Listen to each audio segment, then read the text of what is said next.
Alright, hey guys, welcome back to another video, and today we're doing the top 10 games under $10. Now, how does this work? We're going to go from $5 to $10, in between that range. Now, why are we doing that? Because I made a video under $5, that's going to be linked down below in the description, okay? And I also made a video under $1. You get the point? So pretty much, there's going to be three different videos. One's going to be $1, pretty much $1 and below. Other one is $5 and below, and then this last one is $5 to $10. So pretty much you have three top tens, and depending on what you're trying to spend it on, okay? And both are going to be linked down below in the description. All right, let's get it. So for this list, like I said, these are based on my choices. They're going to give you kind of a I would say a good mass variety of different titles and different how can I explain it? Different, what's the word for it? Different variety of categories, right? Obviously it's biased because it's stuff that I would like personally, but I do have a different range. And yeah, I'm going to try to explain every single reason. Also, these are not listed in like 1 to 10 order. These are just my top 10. And also, there's so many games on sale right now. This is just to give you kind of like a starter kit, right? Obviously, there's so many more games I can mention, but we're just going to keep it at top 10, okay? First, this is what it is, Skyrim. I know that sounds like, oh, look at this guy. Oh, look at this guy, Skyrim again or whatever. Obviously, if you've never played Skyrim before, it is a great game. Huge amounts of mods, endless amounts of hours. That's also a thing I did want to put into these top tens, is something that has a lot of replayability and a lot of hours can be spent on it to give you that value. You know what I mean? It's $10.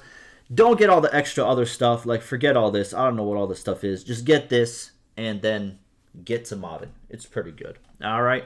Next, we have Witcher 3. I know, oh, it's another top thing. Let's just get over it, all right? And then we're going to get to the, little different types of games. Witcher 3, amazing story. They just got that update for the, what's it called? The next gen update, so it looks even better now. Pretty cool. Yeah, great story. I've replayed it. It's pretty good. This doesn't really show all my hours. I have 2 different Steam accounts. But, yeah, very good game. Again, a lot of mods and all that. It's fire. I think it's really good. For $7.99, used to be $40. If you've never played it, try it out. And yeah, it's not like Cyberpunk. They actually fixed this game. You know what I mean? Hey, listen. Next, we have a Stardew Valley. Man, listen. I know everybody, even the guys who only play FPS, we've all one time been at a friend's house, been at a relative's house, and they had like some Harvest Moon. They had something where it was just like, you just farmed, man. You just relaxed. It was nice. It was happy. You built a little farm. You built a little, you know what I mean? Look at the animals. You go a little bit fishing. It's nothing too crazy. A little storyline, it's cute. It's cute. You need a little bit of cute. It is what it is. This is one of the best games for that. One of the best. I'm talking about like literally, and it was made by, if I'm not mistaken, literally like one person, if I'm not mistaken, or a very small team. And it's just one of those indie games that literally, it's one of the best in its field. One of the best.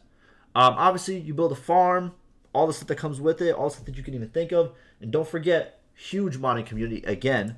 You can go cave mining. You can fight like little blobs. It still stays cute. It doesn't get too... Nothing... It's very kid-friendly, by the way. Like, this is super kid-friendly. You know what I mean? Like, this is like PG. Not even G. You know what I mean? Like, isn't G like the smallest? Whatever it is. But it's so good. It's in depth where it needs to be. It's simple where it needs to be. There's so much variety.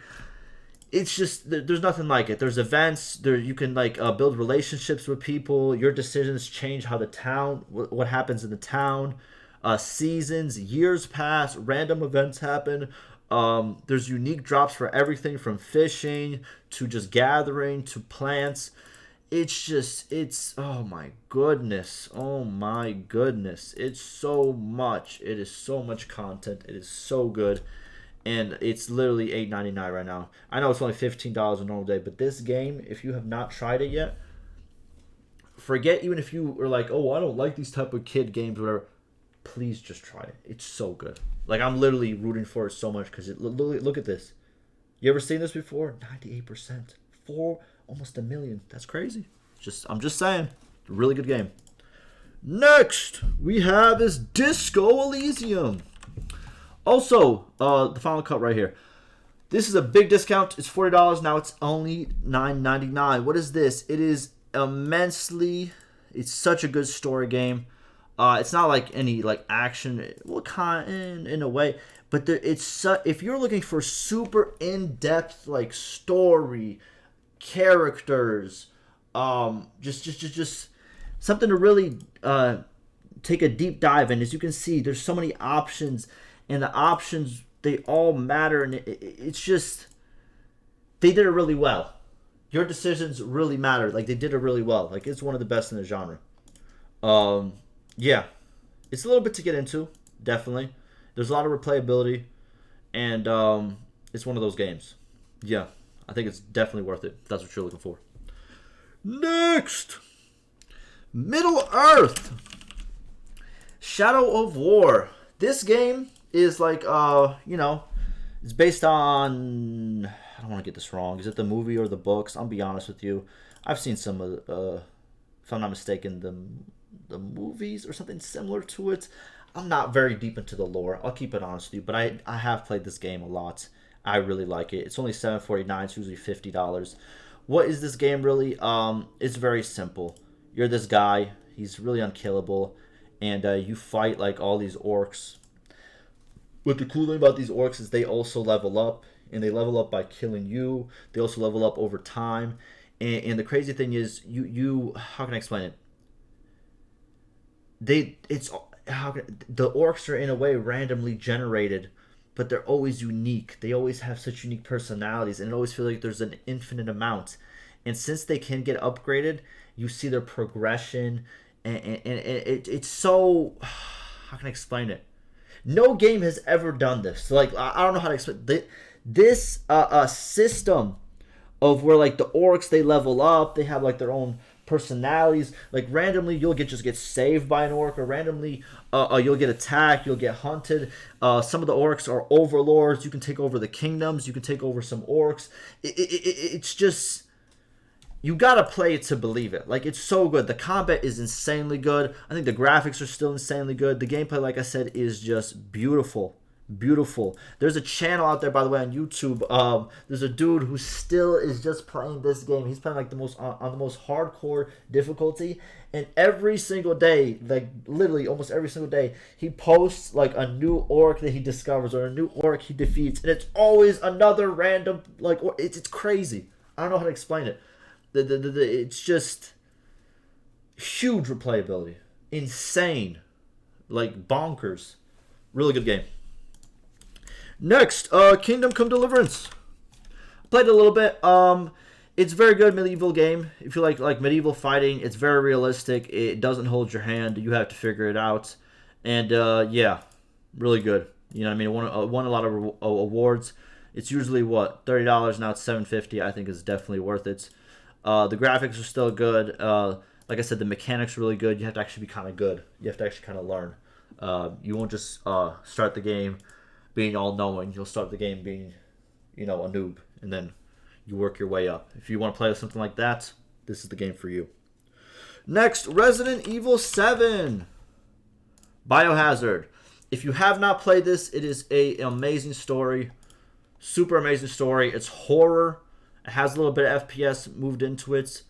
I would say if you liked Resident Evil, I think it was 4 with what is it, Leon, where he saved the president's daughter or something like that.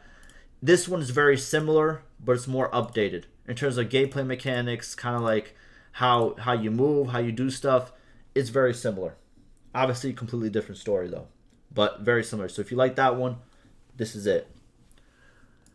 Next we have is BioShock Infinite. BioShock is so good, and BioShock Infinite is just, again, very good addition to the series. It has some very crazy